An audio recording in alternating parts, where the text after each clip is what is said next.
Newsroom লাইভের শুরুতেই একটু ওপার বাংলার দিকে নজর রাখা যাক। দেখুন, সংখ্যালঘুদের উপর যে অত্যাচার হয়েছে তা মেনেছে ইতিমধ্যেই বাংলাদেশ, আর এবার হিংসা বন্ধে আশ্বাস দিল ঢাকা।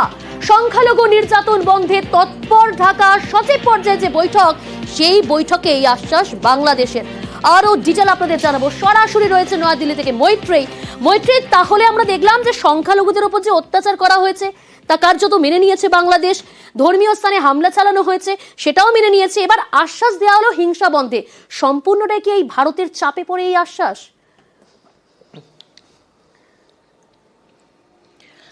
একেবারেই দেখো, গতকাল বাংলাদেশের তরফ থেকে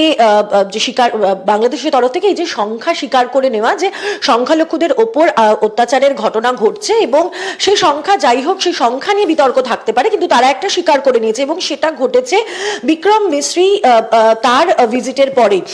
ফলে একদিকে যখন এই প্রশ্নটাই উঠছিল যে ভারতের যে কূটনৈতিক চাপ, সেই চাপের কাছে বাংলাদেশ কোথাও একটা গিয়ে তারা অনমনীয় হয়ে রয়েছে সেটা নয়। এবং আজকে বিদেশ সচিব তিনি যা বিবৃতি দিয়েছেন, তিনি cabinet committee on external affairs, সেখানে ভারত বাংলাদেশ সম্পর্কের ভবিষ্যৎ নিয়ে একটি বিস্তারিত ব্রিফিং দেন সমস্ত সদস্যদের, এবং সেখানে তিনি জানিয়েছেন যে বাংলাদেশ সরকারের সঙ্গে এই বিষয়টা নিয়ে, অর্থাৎ সংখ্যালঘুদের ওপর, হিন্দু সহ অন্যান্য সংখ্যালঘুদের ওপর হামলার বিষয় নিয়ে বিস্তারিত কথা হয়েছে সচিব পর্যায়ে, এবং বাংলাদেশ সরকার তাদের আশ্বাস দিয়েছেন গোটা বিষয়টি খতিয়ে দেখার। এবং তারপরে কিন্তু দেখা যাচ্ছে, যদি ঘটনাক্রম দেখা যায়, তারপরে কিন্তু বাংলাদেশ সরকারের তরফ থেকে ইতিমধ্যেই স্বীকারও করে নেওয়া হয়েছে সংখ্যালঘুদের ওপর হামলার ঘটনা।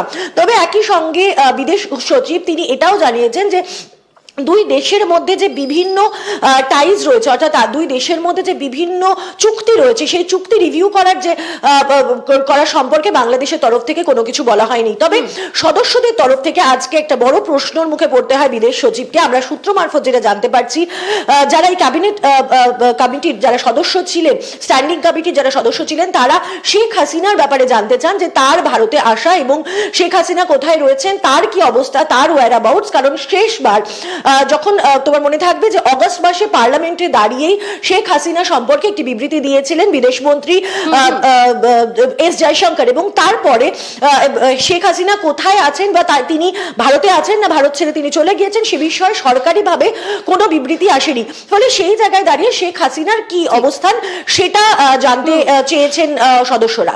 বেশ।